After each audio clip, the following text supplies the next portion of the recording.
नमस्कार, मैं हूं मोहित चौधरी और आप सभी का स्वागत है राजधानी लाइव में। रुक करते हैं खबरों का। कोरोना वायरस के खिलाफ लड़ाई के दूसरे चरण में प्रधानमंत्री नरेंद्र मोदी भी कोरोना वायरस का टीका लगवाएंगे।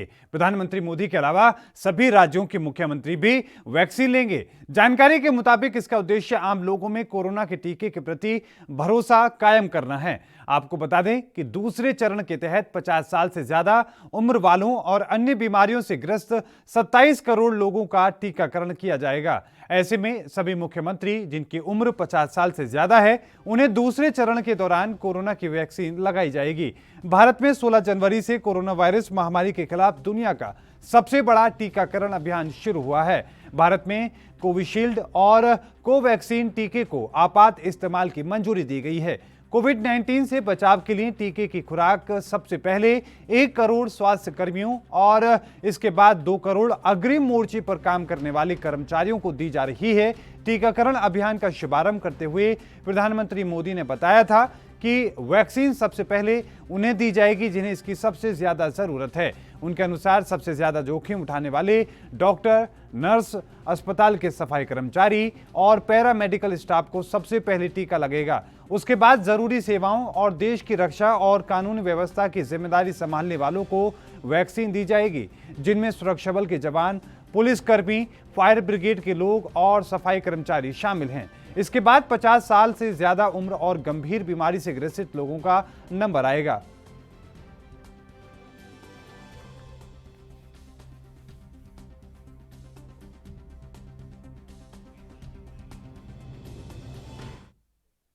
तो वहीं इस खबर पर और ज्यादा जानकारी के साथ राजीव तिवारी हमारे संवाददाता हमारे साथ दिल्ली से लाइव जुड़ चुके हैं। राजीव, प्रधानमंत्री मोदी भी दूसरे चरण में खुद को टीकाकरण करवाएंगे, वैक्सीन लगवाएंगे, क्या कुछ जानकारी है, विस्तार से बताएं। देखिए, बिल्कुल भाई, जिस तरीके से बात करें, जिस तरीके से वैक्सीन के कह सकते हैं दूसरे चरण की, तो दूसरे चरण की भी प्रक्रिया लगभग स्टार्ट कर दी गई है। यहाँ तक कि प्रधानमंत्री नरेंद्र मोदी जी ने खुद कह सकते हैं सभी राज्यों के जो मुख्यमंत्री हैं उनसे बातचीत की। यहाँ तक कि वीडियो कॉन्फ्रेंसिंग के जरिए ये स्पष्ट किया कि दूसरे चरण के अंदर किस किस को टीकाकरण लगवाना है। मगर बात करें जिस तरीके से खुद प्रधानमंत्री नरेंद्र मोदी जी खुद इसके अंदर पहल कर रहे हैं और सभी राज्यों के मुख्यमंत्रियों से भी अपील की है उन्होंने कि आप भी अपना योगदान दीजिए ताकि जो जनता तक मैसेज गया हुआ है, यानी कि जो भ्रम फैला हुआ है, उसको दूर किया जा सके। मगर जिस तरीके से अब मुख्यमंत्री भी सामने आएंगे और यहाँ तक कि उनके जो विधायक होंगे, हर पार्टी के विधायक होंगे, चाहे वो दिल्ली की बात करें, आम आदमी पार्टी की बात करें, उनके जब कह सकते हैं मुख्यमंत्री जो अरविंद केजरीवाल जी हैं वो टीकाकरण लगवाएंगे, तो उसके बाद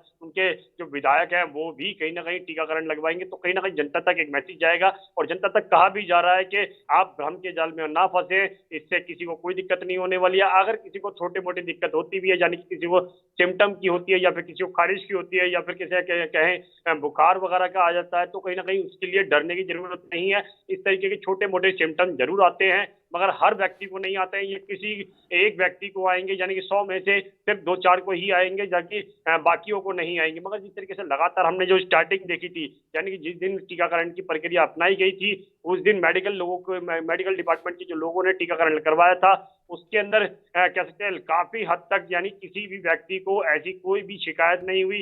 यहाँ तक कि जितने मेडिकल डिपार्टमेंट के लोग थे उन्होंने भी लगवाया, डॉक्टरों ने भी लगवाया, यहाँ तक कि एम्स के जो डायरेक्टर थे उन्होंने भी लगवाया था।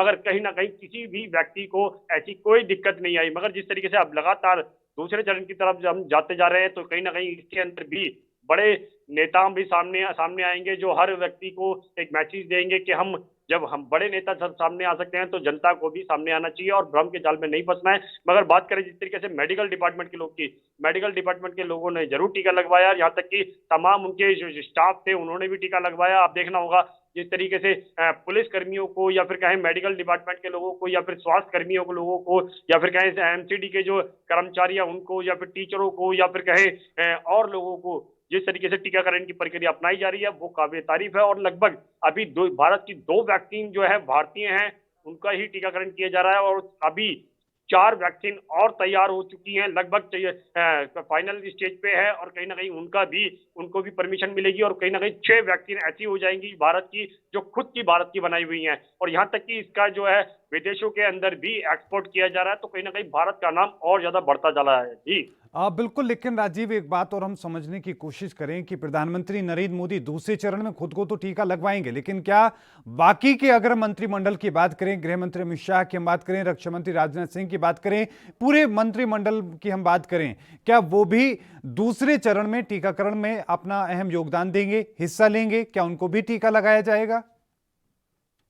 देखिए, बिल्कुल बताइए, जिस तरीके से बात करें दूसरे चरण की, तो दूसरे चरण के अंदर खुद प्रधानमंत्री नरेंद्र मोदी जी ने स्पष्ट कर दिया है कि वो आगे आकर टीकाकरण करवाएंगे, और यहाँ तक कि सभी राज्यों के सीएमओ से भी, यानी कि मुख्यमंत्रियों से भी कहा है कि आप भी इसके अंदर अपना योगदान दीजिए, ताकि ज्यादा से ज्यादा लोग बाग भी जागरूक हों। मगर जिस तरीके से बड़े नेताओं की बात करें, या फिर भाजपा के खुद बड़े जो चेहरे हैं, यानी कि अमित शाह हो गए, राजनाथ सिंह हो गए, ये भी अपना योगदान देंगे। मगर देखना होगा कि पहले प्रधानमंत्री नरेंद्र मोदी जी लगवाएंगे, उसके बाद में फिर टीकाकरण के अंदर दूसरे स्टेज के अंदर, यानी कि पहले चरण के अंदर जिस तरीके से हमने देखा था कि मेडिकल डिपार्टमेंट के लगवाए, आप दूसरे चरण के अंदर प्रधानमंत्री मोदी जी स्टार्ट कर रहे हैं और मुख्यमंत्री स्टार्ट कर रहे हैं, तो कहीं ना कहीं बाकी सभी नेता या सभी विधायकों की क्या भी रोल होगा इसके अंदर। मगर देखना है कि जिस तरीके से प्रक्रिया अपनाई जाएगी वो कहीं ना कहीं काबिल तारीफ है, और क्योंकि भारत का नाम वैसे भी सबसे ज्यादा बड़े अक्षरों में आ रहा है इस टाइम, क्योंकि कोरोना जैसी महामारी से निजात मिलते हुए भारत कहीं ना कहीं बड़ा योगदान दिख रहा है। मगर जो इस तरीके से वैक्सीन जो है भारत के अलावा बाहर विदेशों के अंदर भी भेजी जा रही है, वो भी कहीं ना कहीं भारत का नाम बड़ा जरूर बढ़ा रहा है। मगर जिस तरीके से लगातार कोरोना की जो स्टेज थी उसको घटने में काफी मदद मिल रही है, और कहीं ना कहीं वो स्टेज काफी हद तक कम भी हो चुकी है। पूरे देश के अंदर लगभग कह सकते हैं लगभग 4 या 5 हजार के आसपास कई पेशेंटों की गिनती आ रही है, तो कहीं ना कहीं उसको भी कंट्रोल करने के लिए वैक्सीन का होना जरूरी है। और वैक्सीन की जो प्रक्रिया है अब वो कहीं ना कहीं दूसरे स्टेज में आ रही है, और दूसरे स्टेज के बाद में जिस तरीके से मार्च के बाद कह सकते हैं जनता तक मिलेगी, वो नॉर्मल तरीके से, और उनकी रजिस्ट्रेशन भी स्टार्ट कर दी गई है। यहाँ तक कि जो ऐप्स बनाया गया था, ऐप्स के अंदर रजिस्ट्रेशन हो रही है, मगर रजिस्ट्रेशन के लिए लोगों को जागरूक करना होगा, ताकि जो भ्रम फैलाया हुआ है लोगों ने या फिर सोशल मीडिया के माध्यम से भ्रम फैला हुआ है उसको जी रोका जा सके। जी राजीव, एक बात और हम समझने की कोशिश करें, क्योंकि प्रधानमंत्री मोदी खुद टीका लगवाएंगे, बाकी जो राज्यों के मुख्यमंत्री हैं वो भी टीका लगवाने वाले हैं। आखिरकार ऐसी क्या जरूरत पड़ी कि अब उन्हें लोगों के सामने आकर टीका लगवाना पड़ रहा है? क्यों आखिरकार पहले चरण में ही प्रधानमंत्री मोदी ने या फिर बाकी मुख्यमंत्रियों ने टीका नहीं लगवाया था? क्या वजह थी? क्या क्या कुछ इसको लेकर जानकारी है? देखिए, बिल्कुल राज, जिस तरीके से बात करें पहले चरण की, तो पहले चरण के अंदर बेशक नेताओं ने या फिर बड़े चेहरों ने या फिर क्या है प्रधानमंत्री ने या जितने भी मुख्यमंत्री हैं उन्होंने टीका नहीं लगवाया। कारण तो नहीं समझ में आया, मगर हाँ एक चीज स्पष्ट जरूर समझ में आई थी, जिस तरीके से राजनीति के अंदर एक दूसरे के ऊपर आरोप प्रत्यारोप लगाया था। जिस तरीके से कांग्रेस ने भी कहा था कि भाजपा के बड़े चेहरे क्यों नहीं लगवाते हैं, यानी कि प्रधानमंत्री क्यों नहीं टीकाकरण लगवाते हैं, तो कहीं ना कहीं ये जरूर है कि जिस तरीके से पहले चरण के अंदर शायद यही देखने को मिल रहा था कि जिस तरीके से कांग्रेस आरोप लगा रही है कि भाजपा ने इसलिए टीका नहीं लगवाया ताकि जो भी नुकसान होगा जो जनता का होगा, यानी कि जो इंफेक्शन होगा या फिर किसी की भी कोई दिक्कत होती है वो जनता की होगी, ना कि बड़े नेताओं की। मगर शायद इसीलिए अब दूसरे चरण के अंदर प्रधानमंत्री जी मोदी जी खुद सामने आ रहे हैं, और वो खुद चाह रहे हैं कि जो टीकाकरण है वो उनके ऊपर भी करा जाए, ताकि जो जनता तक मैसेज पहुंचा हुआ है, यानी भ्रम जो फैला हुआ है उसको दूर किया जा सके। मगर कहीं ना कहीं अभी भी इसके अंदर राजनीति की जा रही है, क्योंकि जहां पर वैक्सीन के जो 2 टीकाकरण है वो कहीं ना कहीं एक दोनों ही भारतीय हैं, मगर एक का जो कीमत रखी गई है वो 200 रुपए रखी गई है, और दूसरे की जो है वो 1000 रुपए रखी गई है। और कहीं ना कहीं इसके अंदर ही जो प्राइवेट सेक्टर होगा, यानी कि बड़े अस्पताल होंगे, वो कहीं ना कहीं इसके अंदर खाना पूर्ति करेंगे और वो अपना प्रॉफिट देखेंगे, और इसी को लेकर कांग्रेस भी लगातार सरकार को घेरती जा रही है। जी और साथ में अगर हम जानने की कोशिश करें कि भ्रम का आपने जिक्र किया और यही वजह है कि प्रधानमंत्री मोदी को खुद सामने आकर टीका लगवाना पड़ेगा, और भी जो बाकी के मुख्यमंत्री भी लगवाएंगे, लेकिन साथ में अगर भ्रम की बात करें तो किस तरह के भ्रम है लोगों के बीच में, किस तरह की बातें कोरोना वैक्सीन को लेकर की जा रही हैं, क्या सवाल उठाए जा रहे हैं? अगर हम यह बात करें कि क्या अभी तक वैक्सीन को लेकर किसी तरह के साइड इफेक्ट देखने को मिले हों जिसकी चर्चा की जा रही हो लोगों के बीच में, क्या कुछ वो बातें हैं, विस्तार से बताएं।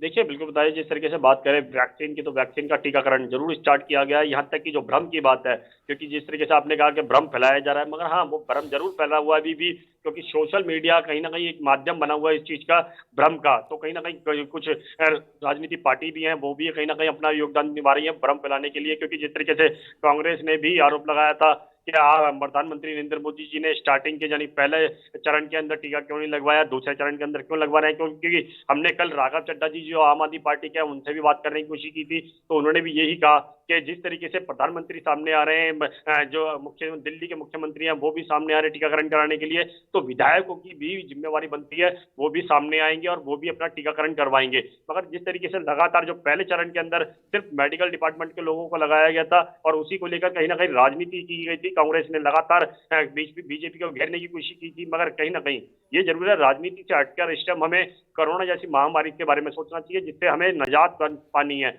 मगर जनता भी कहीं ना कहीं यही सोच रही है ज्यादा से ज्यादा जल्दी से जल्दी और ज्यादा से ज्यादा टीकाकरण आए और जल्दी से जल्दी इसका निजात मिल सके। मगर जिस तरीके से लगातार अभी भी भ्रम का जाल फैला हुआ और उस भ्रम का जाल को दूर करने के लिए जिस तरीके से प्रधानमंत्री नरेंद्र मोदी पहल कर रहे हैं, तो बाकी नेताओं को भी बाकी लोगों को भी सामने आना चाहिए और अपने रजिस्ट्रेशन करानी चाहिए ताकि कोरोना जैसी जो स्थिति बनी हुई है उससे सबको निजात मिल सके। मगर हाँ, एक चीज स्पष्ट जरूर कहा गया है प्रधानमंत्री नरेंद्र मोदी के द्वारा भी और बाकी नेताओं के द्वारा भी कि मेडिकल डिपार्टमेंट के जरूर कह रहा है कि टीकाकरण जरूर करवाएं, मगर टीकाकरण के बाद भी थोड़ा बहुत सेफ्टी जरूर रखें ताकि वायरस का खतरा दोबारा से ना बने। जी और राजीव, साथ में ये भी हम समझने की कोशिश करें क्योंकि पहले चरण का टीकाकरण अभियान अभी भी जारी है और अभी भी लगातार लोगों को वैक्सीन दी जा रही है। जो एक तरफ भ्रम है, दूसरी तरफ अभी भी ये मामला चल रहा है, टारगेट भी पूरा नहीं हो पा रहा है। तो क्या लग रहा है कि क्या इस तरह के भ्रम की वजह से ही जो टारगेट था, जिस तरीके से पहले से रखा गया था कि हर रोज कम से कम इतने लोगों को वैक्सीन दी जाएगी, वो जो संख्या वो पूरी नहीं हो पा रही है? क्या इसकी वजह भ्रम है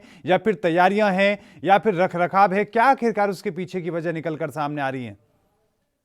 देखिए, बिल्कुल जिस तरीके से बात करें पहले चरण की, पहला चरण अभी भी जारी है और कहीं ना कहीं ये चलता भी जा रहा है, मगर सरकार का जो आंकड़े थे यानी 3 लाख पर डे टीकाकरण की जो आंकड़े थे वो पूरे नहीं हो पा रहे क्योंकि जिस तरीके से भ्रम फैला हुआ है या फिर कहें जो राजनीति पार्टियों ने जिस तरीके से आरोप प्रत्यारोप लगाया था कभी भाजपा के ऊपर के सरकार के नुमाइंदे क्यों नहीं लगवाते हैं, सरकार के बड़े चेहरे स्टार्टिंग में क्यों नहीं लगवाते हैं, और कहीं ना कहीं उस भ्रम को दूर करने की आप कोशिश की रही है। मगर ये पहले ही चरण में किए जाता तो कहीं ना कहीं फायदा हो सकता था, मगर अब सरकार जब आई है सामने और प्रधानमंत्री मोदी जी खुद आ रहे हैं, मगर वो दूसरे चरण के आ रहे हैं। अगर ये पहले चरण के अंदर प्रधानमंत्री नरेंद्र मोदी जी पहले दिन ही टीका लगवाते तो कहीं ना कहीं एक सरकार जनता तक मैसेज जाता और राजनीतिक पार्टियों तक भी कि खुद प्रधानमंत्री नरेंद्र मोदी जी भी इस चीज के लिए पहल कर रहे हैं, तो कहीं ना कहीं इस वैक्सीन से कोई खतरा नहीं है। मगर कह सकते हैं पार्टियों ने जरूर फैलाया हुआ है कि ये वैक्सीन का जो टेस्टिंग थी अभी पूरी नहीं हुई है और सरकार ने जल्दबाजी के अंदर ये जो टीकाकरण है वो स्टार्ट कर दिया है और कहीं ना कहीं प्रॉफिट देखने के लिए करा है।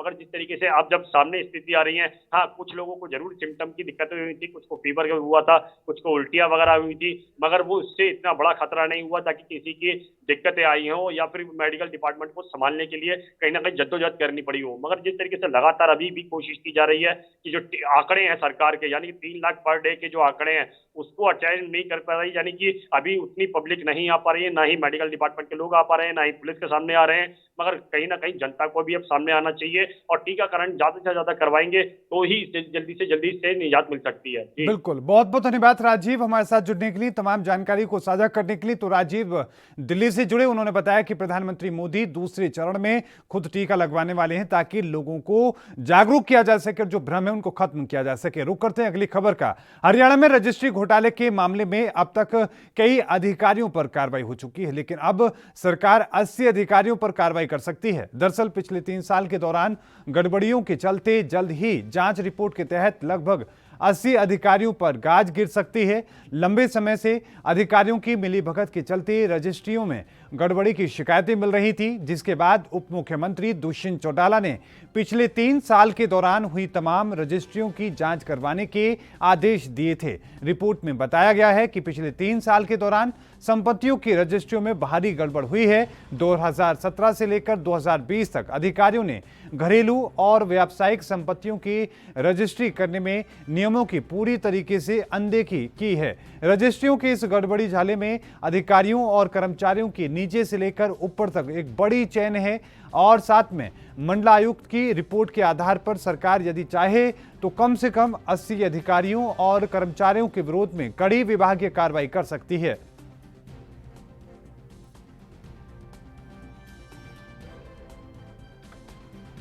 हमारे पास यही शिकायतें कई किस्म की उसमें प्रारूप में आ रही थी कि हमारे रेवेन्यू के अधिकारियों ने कुछ town and country planning department के अधिकारियों के साथ मिलकर कई जगह पर ये जो चीज़ें हैं उन इंक्वायरियों में ऐसे किया जब रजिस्ट्रियां करते हुए कि 1 एकड़ से कम, आधे एकड़ से कम की भी उन्होंने रजिस्ट्रियां करवाई।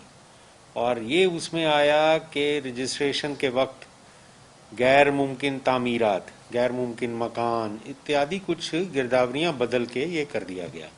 जमाबंदी आप जानते हैं 5 साल बाद होती है। जब तक जमाबंदी नहीं होती तो वो जो भी रकबा है, जो भी भूमि है, उसकी किस्म नहीं बदलती। तो जो ये सेक्शन 7 की इस तरह से वायलेशन की गई, कई जगह पर तो हमारे सामने ये भी आया कि वहाँ पर तहसील में जाके रजिस्ट्रेशन नहीं हुई और लोगों ने बंदर बांट एक तरह से करके भी रजिस्ट्रेशन। और इसी पर और ज्यादा जानकारी के साथ हमारे संवाददाता चंडीगढ़ से अभिषेक तक्षक हमारे साथ जुड़ चुके हैं फोनलाइन के माध्यम से। अभिषेक, 80 से ज्यादा अधिकारियों पर कार्रवाई हो सकती है, गाज गिर सकती है, रिपोर्ट क्योंकि सामने आई है, रजिस्ट्री घोटाले को लेकर क्या कुछ अपडेट है, विस्तार से बताएं।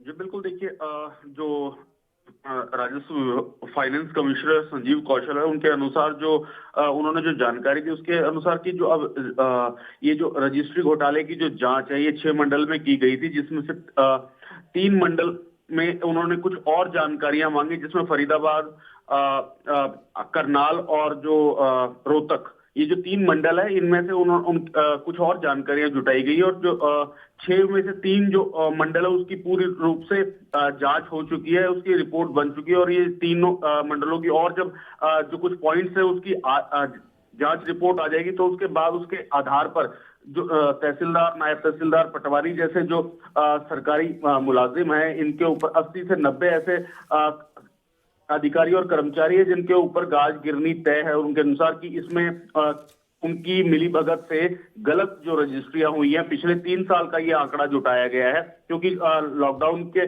समय में रजिस्ट्री करने का खबरें आ रही थी और गलत रजिस्ट्रियां हुई, बंद होने के बाद भी रजिस्ट्री हुई। इस तरह की सरकार को सूचनाएं और जानकारी मिली थी, तो इसके आधार पर जो डिप्टी सीएम दुष्यंत चौटाला है, उनके पास राजस्व का विभाग है, तो उनके द्वारा पिछले 3 साल की रजिस्ट्रियों की जांच करवाई गई। मतलब पिछली जो मनोहर लाल सरकार 1 थी उसके आखिरी 2 सालों की भी इस दौरान रजिस्ट्रियों की जांच हुई और जिसमें 3 साल की जो ये टाइम पीरियड है इसके हिसाब से इसमें रजिस्ट्रियों की अधिकारियों की मिलीभगत से अनियमितताएं पाई गई और उसके आधार पर अब कार्रवाई जो है इन अधिकारियों पर 80 से जो 90 की संख्या है उन पर कार्रवाई होना तय है। जी, लेकिन अभिषेक, अगर हम ये समझने की कोशिश करें कि जो रिपोर्ट सामने आई है उसमें रिपोर्ट में 3 साल के दौरान किस किस तरह की खामियां पाई गई हैं, कौन से मंडल में सबसे ज्यादा खामियां मिली हैं, हम अगर रोहतक की बात करें, रोहतक का आपने उदाहरण दिया, किस तरह के किस क्षेत्र में किस तरह की सबसे ज्यादा खामियां पाई गई हैं, इससे जुड़ी जानकारी कौशल ने क्या कुछ दी, संजीव कौशल की अगर हम बात करें तो?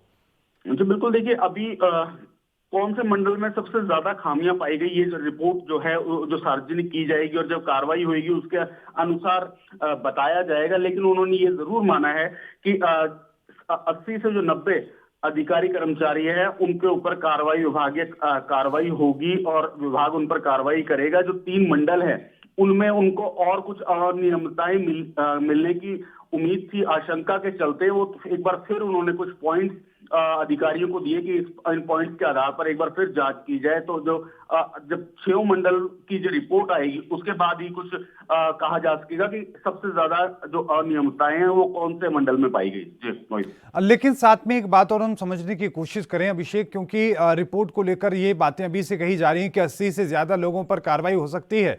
क्या कर्मचारियों की तरफ से या रजिस्ट्री विभाग के द्वारा जो वहां पर कर्मचारी लगातार काम कर रहे हैं उनकी तरफ से कोई बात कही जा रही हो? क्योंकि इससे पहले की अगर हम बात करें तो उन्होंने काफी सख्त लहजे में अपनी बात कही थी, उन्होंने नाराजगी जाहिर की थी इस तरह की कार्रवाई पर, जो गुड़गांव में अधिकारियों पर कार्रवाई हुई थी, सोना में जो कार्रवाई हुई थी उसको लेकर। अब इस रिपोर्ट को लेकर क्या कोई जानकारी दी है, उन्होंने कुछ कहा है?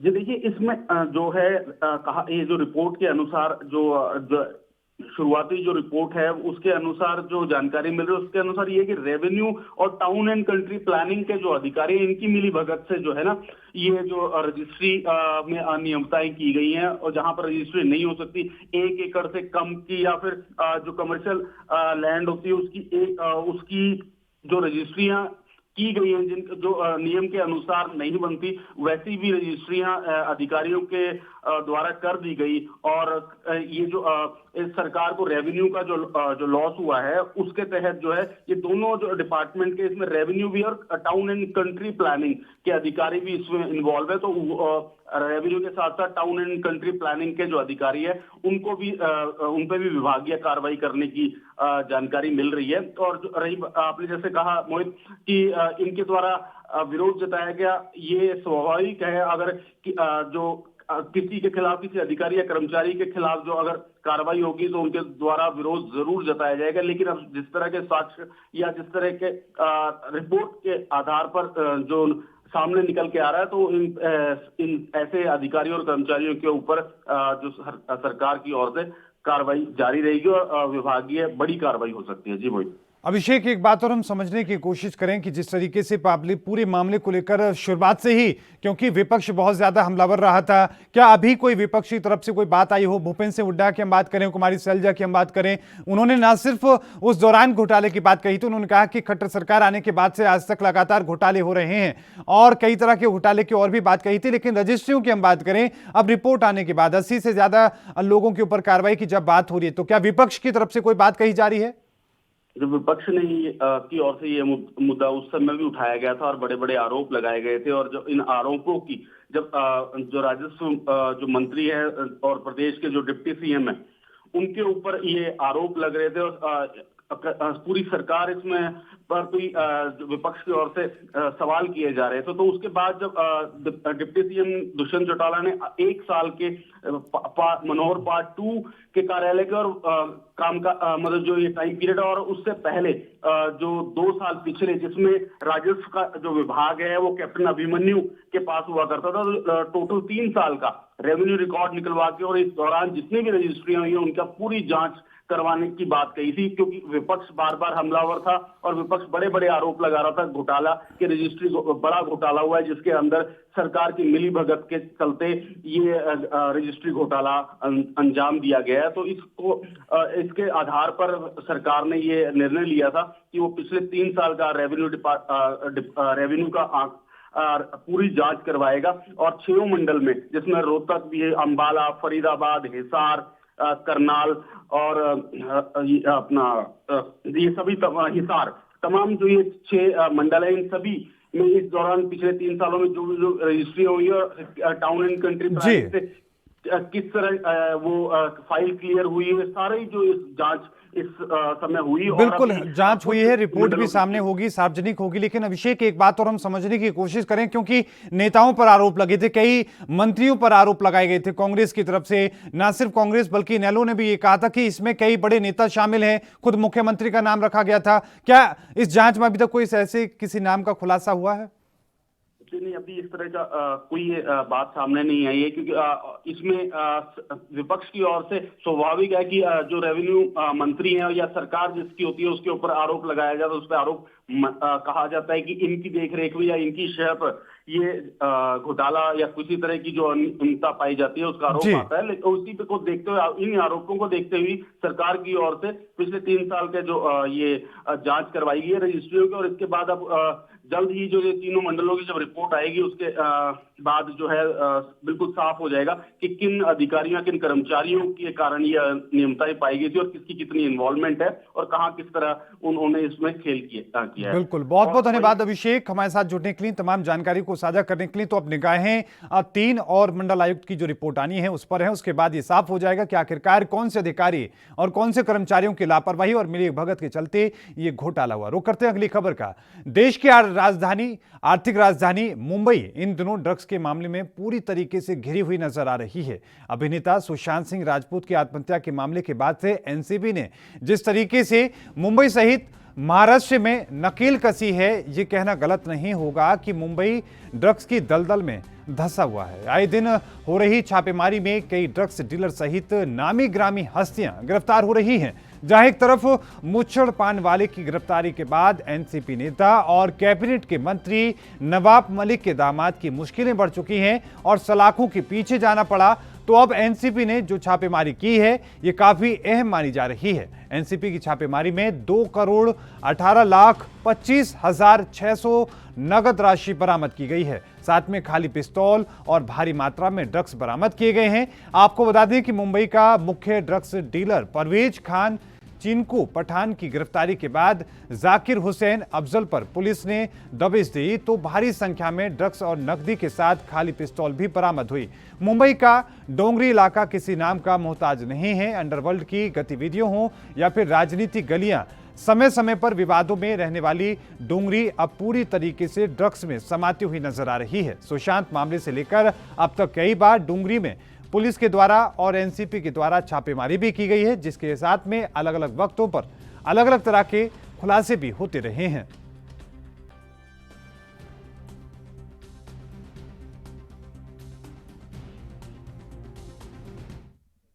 और इस खबर पर और ज्यादा जानकारी के साथ मुंबई से हमारी संवाददाता मुरारी सिंह हमारे साथ लाइव जुड़ चुके हैं। मुरारी, सबसे पहले समझने की कोशिश करेंगे कि एनसीबी ने बड़ी कार्रवाई की है, बड़ी सफलता हाथ लगी है, करोड़ों की नकदी बरामद की गई है। इससे लेकर क्या कुछ अपडेट है, पहले अपडेट बताएं, उसके बाद पूरी विस्तार से जानकारी।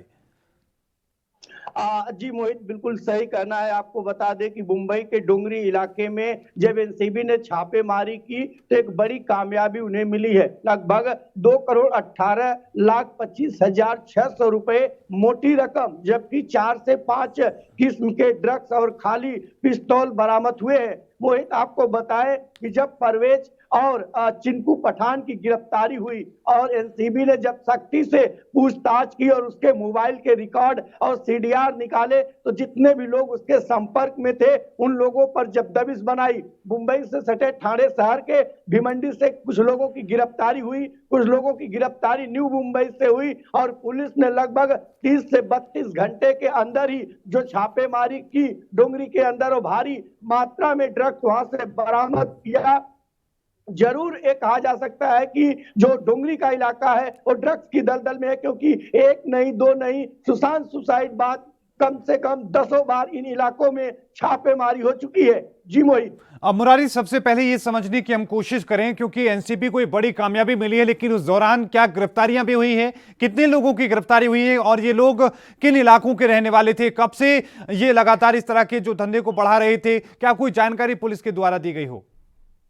देखिए मोहित, पुलिस से जो जानकारी मिली है, परवेज और चिंकू पठान जो गिरफ्तारी हुई है ये काफी अहम और काफी बड़ी गिरफ्तारी मानी जा रही है। अंडरवर्ल्ड से लेकर के ड्रग्स तस्करी में अहम भूमिका निभाने वाला परवेज और चिंकू पठान अब एनसीबी की गिरफ्त में आ गए हैं। एनसीबी इनसे जानने की कोशिश करेगी कि मुंबई सहित महाराष्ट्र में या फिर और राज्यों में इनके कौन कौन से लोग हैं, कैसे इनके नेटवर्क है, किस तरीके से ड्रग्स यहाँ पहुंचती है, क्योंकि चप्पे चप्पे पर मुंबई पुलिस की पैनी नजर रहती है। बावजूद उसके बड़ी संख्या में, बड़ी मात्रा में आए दिन मुंबई सहित आसपास के इलाकों में ड्रग्स की बरामदी भी कई सवाल खड़ा कर रही है। एनसीबी और पुलिस यही जानना चाहेंगे कि इनके जो ड्रग्स के नेटवर्क है, जो कनेक्शन है, वो कहां से हैं, कैसे आते हैं और इसमें और कौन कौन से लोग इन्वॉल्व हैं।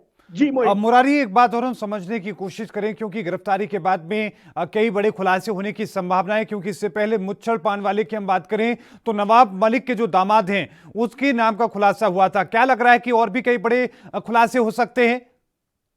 मोहित, ये कहना गलत नहीं है, क्योंकि 2,18,25,600 रुपए एक मोटी रकम कैश बरामद हुई है। उसके साथ में 4 से 5 किस्म के जो है ड्रग्स बरामद हुए हैं, खाली पिस्तौल बरामद हुई है। तो इसके पीछे जो नेटवर्क होंगे, जो हाथ होंगे, वो काफी चौंकाने वाला होगा। बहरहाल एनसीबी इन आरोपियों को गिरफ्तार कर कोर्ट में पेश करके रिमांड ली है। अब इस रिमांड में किस तरीके की पूछताछ होती है, आरोपी किस तरीके का गुनाह कबूलते हैं और किन किन नामों से पर्दा उठाते हैं, इस पर निगाहें टिकी हुई है। जी मोहित। अब मुरारी, एक बात और हम समझने की कोशिश करें कि नवाब मलिक के जो दामाद हैं समीर मलिक की हम बात करें, क्योंकि वो गिरफ्तार हो चुके हैं, फिलहाल जेल में हैं, क्या उनसे पूछताछ में किसी तरह के कोई खुलासे की जानकारी मिली हो? क्योंकि उनसे भी लगातार पूछताछ की गई और एनसीबी लगातार इस पूरे मामले को लेकर सख्त है।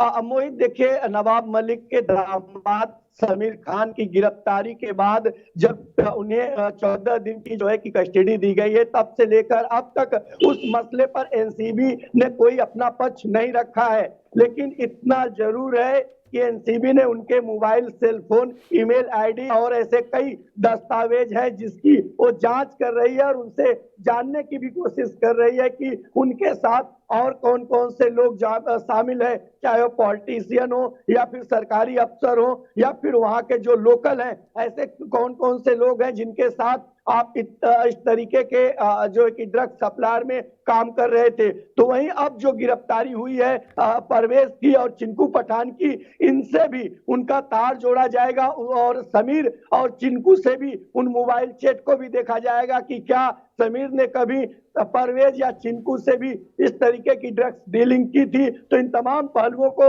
एनसीबी बारीकी से खंगाल रहा है। जी मोहित। मुरारी, साथ में क्योंकि ये बड़ी कार्रवाई हुई है, कई बड़े नाम सामने आए हैं, कई लोगों को गिरफ्तार किया गया है, उसके बाद मुंबई का क्या आलम है? इस तरह के जो ड्रग सप्लायर हैं, क्या उन लोगों में खलबली मची है? उनमें डर है कि अब वो कार्रवाई उनके ऊपर भी हो सकती है? क्या इस तरीके की कोई जानकारी पुलिस के द्वारा दी गई हो? क्या कुछ जानकारी इस पर है? देखिए मोहित, अगर मुंबई में ड्रग्स और नशे के डर की बात करें तो पिछले 6 महीने में एनसीबी और मुंबई पुलिस ने जो छापेमारी की है, जो गिरफ्तारी की है, उसके बावजूद भी आज मुंबई के पठानवाड़ी, मालवनी, धारावी, निर्मल नगर, घाटकुपर ये ऐसे इलाके हैं जहां आज भी बेखौफ गांजा, चरस, ड्रग्स, एमडी ऐसे तमाम चीजों की दुकानदारी चलती है। लेकिन इस मामले में जब से एनसीबी ने छापेमारी की है, उसके बाद से मुंबई पुलिस की भी नींद उड़ी है और समय समय पर वो इलाके में कार्रवाई कर रही है। लेकिन इन मामले में जिस तरीके से जमानत मिल रही है, जिस तरीके से लोग बहुत जल्द सलाखों से बाहर आ रहे हैं, यही वजह है कि इनके हौसले टूट नहीं रहे हैं बल्कि और बढ़ते जा रहे हैं और आए दिन इस तरीके की छापेमारी भी देखने को मिल रही है। जी मोहित। अब मुरारी, एक बात और हम समझने की कोशिश करें, क्योंकि कई लोगों को गिरफ्तार किया गया है, क्या और भी किसी राजनीतिक कनेक्शन की कोई बात सामने आ सकती है? चाहे हम हाल ही में हुई गिरफ्तारी की बात करें या फिर भविष्य में अगर छापेमारी के दौरान गिरफ्तार होते हैं, क्या पुलिस ने शक जाहिर किया है कि इस तरह के राजनीतिक सियासी लोगों से और भी लिंक हो सकते हैं इस तरह के धंधे में? मोहित, देखिए, आधिकारिक तौर पर इसकी पुष्टि एनसीबी मुंबई पुलिस की तरफ से तो नहीं की गई है, लेकिन जिस तरीके से आए दिन एक नए चेहरा, एक नया नाम सामने आ रहा है, ऐसे में ये कहना गलत नहीं होगा कि जिस तरीके की गिरफ्तारी हो रही है, जिस तरीके की नकेल कसी जा रही है, इसमें बड़े राजनेताओं के साथ कई लोग और भी शामिल हो सकते हैं जिनकी जांच एनसीबी कर रही है। क्योंकि पहली कड़ी में जब जांच हुई थी तो किसी ने अंदाजा भी नहीं लगाया होगा कि नवाब मलिक जो एनसीपी नेता और महाराष्ट्र सरकार में कैबिनेट मंत्री है, उनके दामाद का ड्रग सप्लायर के साथ संबंध होंगे। तो बहरहाल मुंबई सहित पूरे महाराष्ट्र में छापेमारी जांच जारी है। कई ऐसे लोगों पर एनसीबी की गाज गिर सकती है जो ड्रग्स की दलदल में धंसे होंगे। महाराष्ट्र सरकार की बात करें, क्योंकि नवाब मलिक का, क्योंकि उनके दामाद के साथ कनेक्शन भी निकलकर सामने आया है ड्रग सप्लायरों के साथ में, तो विपक्ष इसको लेकर क्या कह रहा है? सरकार इसको लेकर कितनी एक्टिव है? क्या इस तरह के मामलों को लेकर और सख्ती सरकार दिखा रही है? क्या तस्वीरें देखने को मिल रही है महाराष्ट्र में? देखिए, अगर नवाब मलिक के विषय को लेकर के सरकार की रुख की बात करें तो एनसीपी प्रमुख शरद पवार ने पहले ही साफ कर चुका है कि जो आरोप लगे हैं वो उनके दामाद पर लगे हैं, न कि नवाब मलिक पर लगे हैं। इस मामले पर हम जांच भी करेंगे और जो भी कानूनी कार्रवाई होगी, हमें कानून पर भरोसा है। अगर महाविकास अघाड़ी की बात करें तो महाविकास अघाड़ी उनके साथ में बराबर खड़ी थी। अगर विपक्ष की बात करें तो विपक्ष ने इस मुद्दे को बड़े जोर से उठाया, चाहे वो बीजेपी नेता गिरीश समैया हो, चाहे राम कदम हो, मंगल प्रताप लोढ़ा या फिर महाराष्ट्र के पूर्व मुख्यमंत्री देवेंद्र फडणवीस, उन्होंने नवाब मलिक से इस्तीफा मांगने तक की बात कही थी और इस पूरे मामले पर सफाई देने की बात कही थी। तो राजनीति जहां इस पर हो रही थी, वहां महाविकास अघाड़ी नवाब मलिक के साथ खड़ी हुई दिखाई दे रही थी। जी लेकिन इस तरह के जो क्योंकि लगातार जो मामले हैं एनसीबी के एक्शन के साथ में खुलासे हो रहे हैं कि इस तरीके से लगातार सप्लाइयां हो रही हैं, इतनी भारी मात्रा में कैश बरामद किया जा रहा है, ड्रग्स बरामद की जा रही है कई कई तरह की, तो सरकार का रुख क्या है? सरकार क्या इस तरह के मामलों को लेकर सख्त है? क्या रणनीति कोई तैयार कर रही है ताकि जड़ से खत्म किया जा सके मुंबई में इस तरह के ड्रग्स को? देखिए मोहित, इस मामले में महाराष्ट्र के गृह राज्य मंत्री अनिल देशमुख ने उन तमाम जिम्मेदार अधिकारियों से बात की है। सूत्रों का कहना है कि अनिल देशमुख एक ऐसे मुंबई पुलिस में एक टीम का गठन करने वाले हैं जो सिर्फ मुंबई सहित आसपास के इलाकों में ड्रग्स की दलदल में फंसे लोगों पर कार्रवाई करेगी। हालांकि मुंबई पुलिस स्टेशनों में अगर बात करें तो यहाँ पर एक अलग डिपार्ट बनाया जाता है नारकोटिक्स के नाम से, और वो इलाके में सर्च ऑपरेशन चलाते हैं, गिरफ्तारी करते हैं। लेकिन सवाल यही उठता है बार बार कि आखिर कार्रवाई होती है, गिरफ्तारी होती है, तो फिर इस तरीके के छापेमारी में भारी मात्रा में ड्रग्स और नकदी कैसे बरामद होती है? जी मोहित। जी बिल्कुल, बहुत बहुत धन्यवाद हमारे साथ जुड़ने के लिए मुरारी, तमाम जानकारी को साझा करने के लिए। तो मुरारी, हमारे साथ मुंबई से हमारे संवाददाता जुड़े, उन्होंने बताया कि एनसीबी को बड़ी कामयाबी मिली है, 2 करोड़ से ज्यादा का जो कैश वो बरामद किया गया है और साथ में 5 अलग अलग तरह के जो ड्रग्स हैं वो भी जब्त किए गए हैं। साथ में आपको बताएं कि खाली हथियार भी बरामद किए गए हैं और इसी पूरी मामले को लेकर फिलहाल कोर्ट में पेशी के बाद में रिमांड पर लिया जाएगा और एनसीबी को उम्मीद है कि जल्द ही और भी कई बड़े खुलासे हो सकते हैं। तो आपको बता दें कि इस बीच रुकेंगे एक छोटे से ब्रेक के लिए और लगातार राजधानी लाइव में खबरों का सिलसिला जारी है।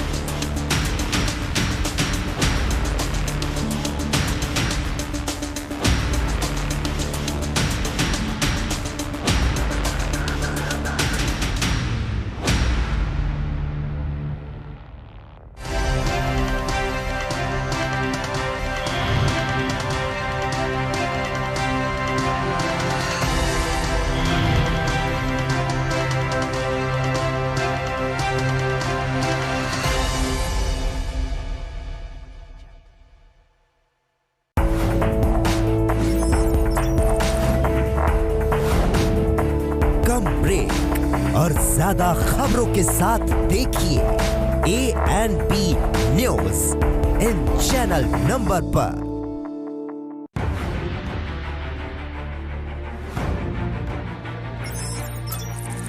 खबर चाहे सियासत की हो या सरकार की,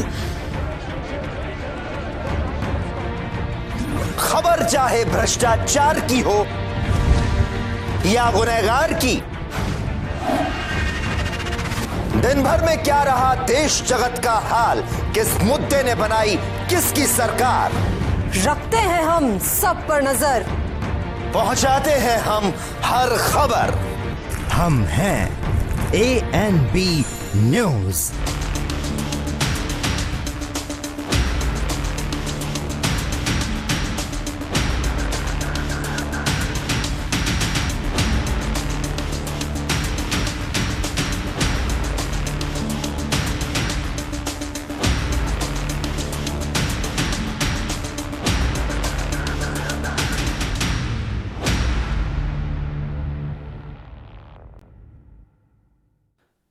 तो ब्रेक के बाद एक बार फिर से राजधानी लाइव में आप सभी का स्वागत है। रुक करते हैं बाकी खबरों का। छत्तीसगढ़ में बीजेपी प्रदेश अध्यक्ष विष्णुदेव साय लगातार अलग अलग क्षेत्रों का दौरा कर रहे हैं और कार्यकर्ताओं में जोश भरने का काम कर रहे हैं। इस बीच विष्णुदेव साय बस्तर दौरे पर पहुंचे हैं। यहां पर विष्णुदेव साय ने एक बार फिर से कांग्रेस की राज्य सरकार पर गंभीर आरोप लगाए हैं। विष्णुदेव साय ने धान खरीदारी के मुद्दे पर घेरते हुए आरोप लगाया कि धान खरीदी में बारदाने की कमी को लेकर राज्य सरकार लगातार केंद्र सरकार पर दोषारोपण कर रही है, जबकि धान खरीदी की व्यवस्था करना राज्य सरकार की जिम्मेवारी है।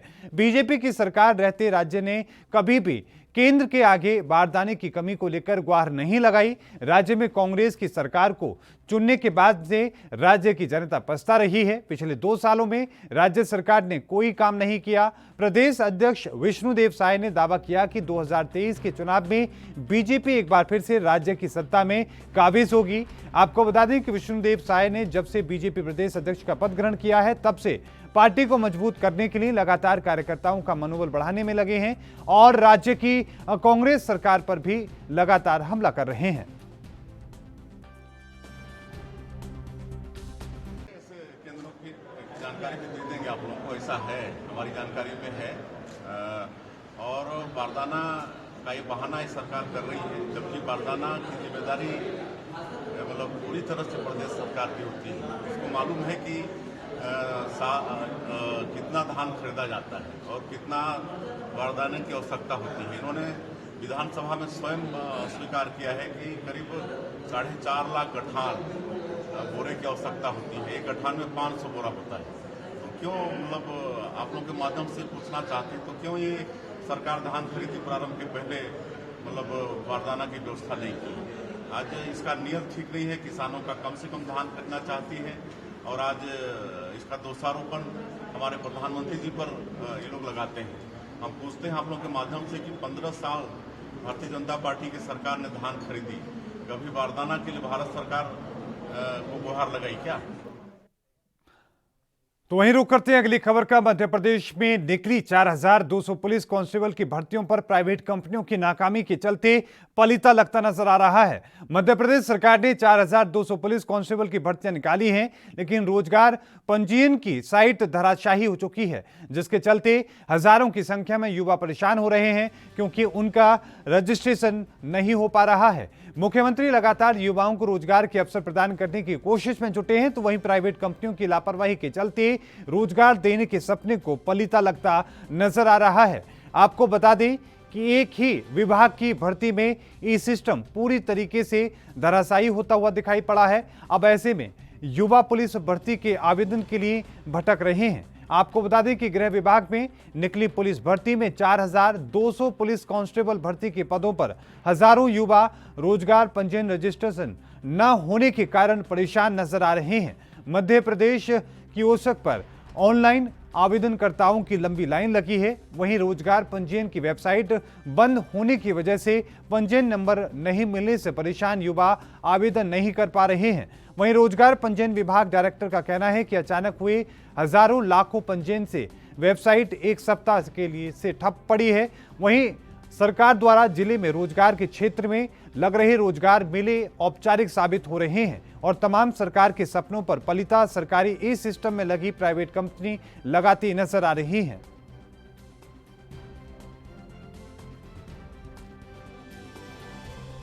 रोजगार पंजीयन के लिए मिनिमम 200 से 300 आदमी आ रहे हैं, जिनका पंजीयन हो नहीं पा रहा है, साइट अपडेटेड नहीं है।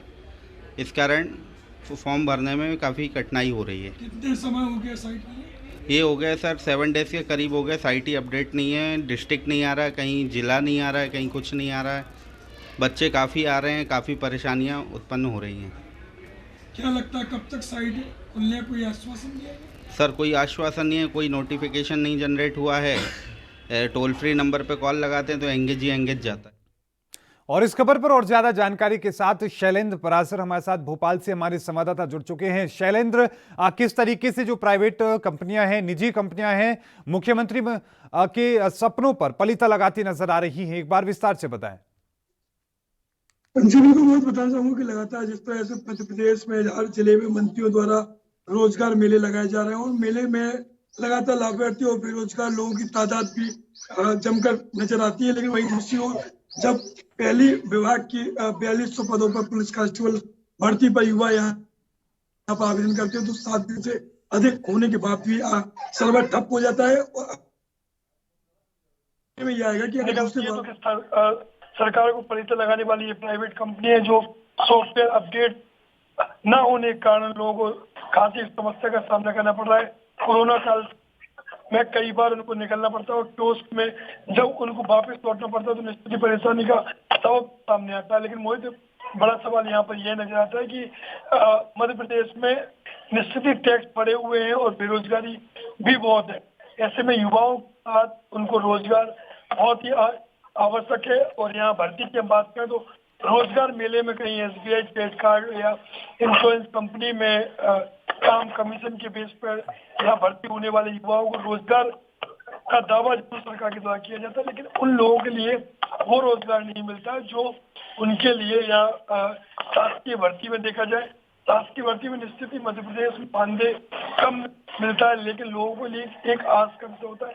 4200 पदों की इस भर्ती पे लाखों आवेदन हुए और बहुत 4 साल बाद की भर्ती निकली है।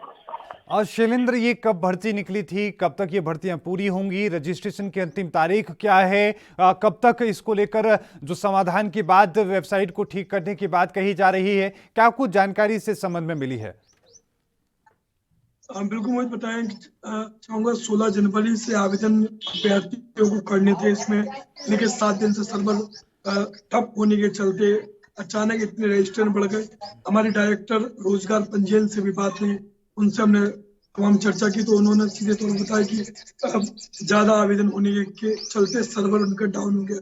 लेकिन मोहित, शासकीय वेबसाइट है, उनके पास सर्वर मजबूत होना चाहिए। निश्चित ही रोजगार पंजीयन एक ऐसा विभाग है जहाँ पर मध्य प्रदेश के युवा लगातार पंजीयन करते हैं और एक विभाग की भर्ती में जब सर्वर ठप होता है और ऑनलाइन प्रक्रिया में रोजगार पंजीयन के बाद जो रजिस्ट्रेशन नंबर न मिलने के कारण कोई भी अभ्यर्थी पुलिस भर्ती या अन्य विभाग की भर्तियों में आवेदन नहीं कर सकता, क्योंकि उसको रोजगार रजिस्ट्रेशन संख्या नंबर वहां पर डालना होता है। अब यहाँ पर वेबसाइट में ना तो जिले का नाम आ रहा है, ना ही कोई ऑनलाइन आवेदन हो रहा है, तो निश्चित ही युवाओं को यहाँ परेशानी का सामना करना पड़ रहा है और सीएम की सपने को निश्चित ही फलिता लगता नजर आ रहा है, क्योंकि रोजगार देने का दावा सीएम जिस तरह कर रहे हैं तो वहीं इस कार्य हमले को पूरा करने के लिए इसलिए जिम्मेदार कहीं ना कहीं लापरवाही भी सामने आ रही है।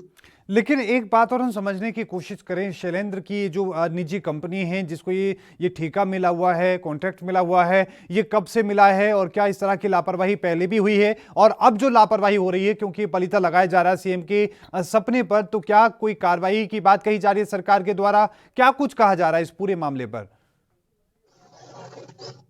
जी बिल्कुल मोहित, ये जो कंपनी है, जो कंपनी मध्य प्रदेश टेंडर में तमाम वेबसाइटों को रन करती है और इनकी ऑनलाइन के ये काम पूरा मिलता है, तो निश्चित ही कंपनी द्वारा सॉफ्टवेयर को मजबूत काम करने के लिए अपडेट वर्तमान में किया जा रहा है। और चूंकि सरकार भी बदली हुई है, बदलने के बाद कई फैसले लेने थे और टेंडर मार्च तक के जो टेंडर थे वो भी नष्ट हो गए थे। अपडेट रिन्यू करके ये कंपनी चलती है और काम भी उन्हीं को दिया जाता है क्योंकि जो काम को बेहतर कर सके। लेकिन कंपनी की लापरवाही कहें या सरकार की जल्दबाजी कहें, दोनों में ही जल्दबाजी होगी, क्योंकि सरकार को यदि पता था कि सिस्टम यहाँ फेल होता तो अधिकारियों को निश्चित संज्ञान में लाना चाहिए था सरकार की, और सरकार तब घोषणा करती। तो जो समस्या का सामना युवाओं को करना पड़ रहा है वो नहीं होता। और दूसरी ओर हम बात करें कंपनी की ओर से, तो कंपनी सॉफ्टवेयर में चूंकि सरकार को इतना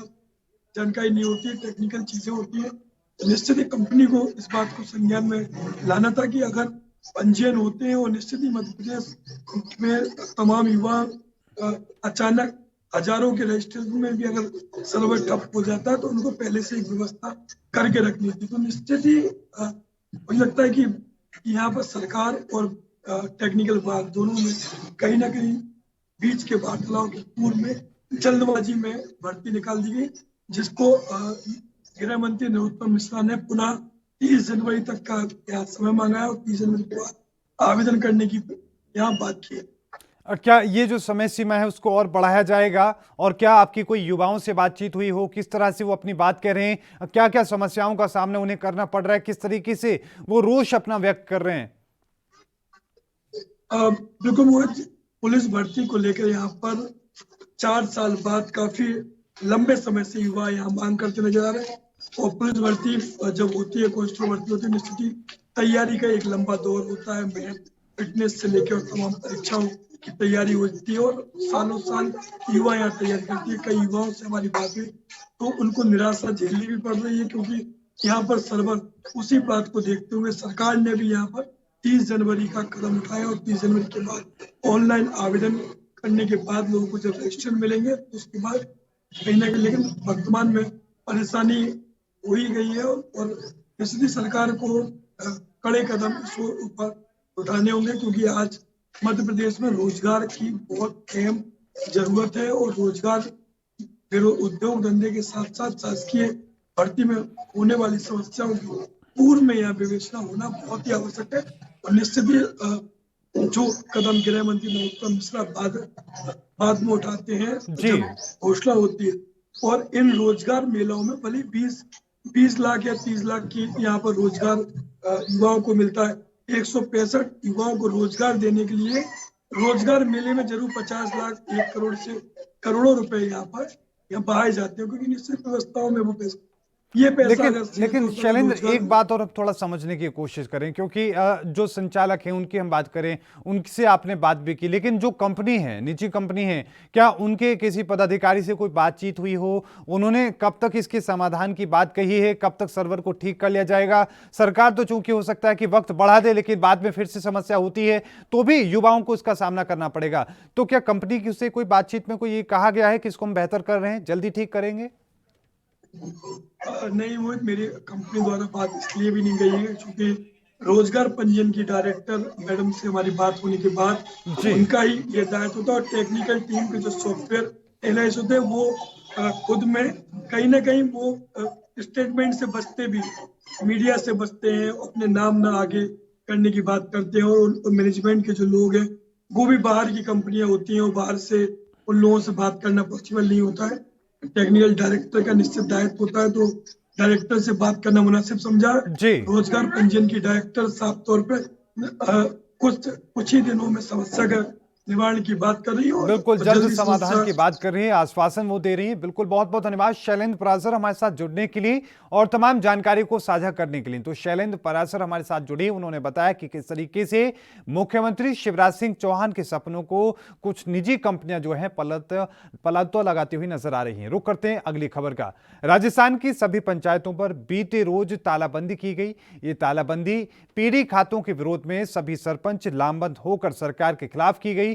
इसके साथ में वित्तीय संकट से जूझ रही पंचायतों को फंड जारी करने की मांग भी सरपंच लगातार कर रहे हैं। राजस्थान की 33 जिलों की 11,000 से ज्यादा पंचायतों पर संग्राम मचा हुआ है। गांव के मुखिया ने ही अपनी पंचायतों पर ताले जड़ दिए हैं। ऐसी तस्वीर पहली बार सामने नहीं आई है, बल्कि इससे पहले भी पंचायतों पर ताले जड़ गए थे। सरपंचों ने 2 प्रमुख मांगों को लेकर सरकार के खिलाफ आंदोलन शुरू कर दिया है। पहली मांग है कि पीढ़ी खातों के आदेश को सरकार वापस ले। दूसरी मांग, राज्य वित्त आयोग और केंद्र वित्त आयोग का 2 साल का अटका 6,000 करोड़ का जो फंड है वो पंचायतों के खाते में डाला जाए। कार्यकारी अध्यक्ष बंशीधर गढ़वाल के नेतृत्व में आंदोलन को और तेज करने की चेतावनी दी गई है। प्रदेश की हर पंचायत में विकास कार्यों के लिए सरकार स्टेट फाइनेंस कमीशन से सीधा पंचायतों के खातों में पैसा ट्रांसफर करती थी। ये राशि साल में 2 किस्तों के रूप में पंचायतों के खातों में दी जाती थी। मध्यम पंचायतों में 10-10 लाखों और बड़ी पंचायतों में 15-15 लाख की 2 किस्तों में पैसा दिया जाता था। पंचायतों में विकास कार्यों के लिए सरपंच पंचायत के बैंक अकाउंट से पैसा खर्च करते थे, लेकिन अब यह व्यवस्था बंद कर दी गई है, जिसका सरपंच विरोध कर रहे हैं। और यही वजह है कि तमाम ग्राम पंचायतों के कार्यालयों पर ताला जड़ा गया।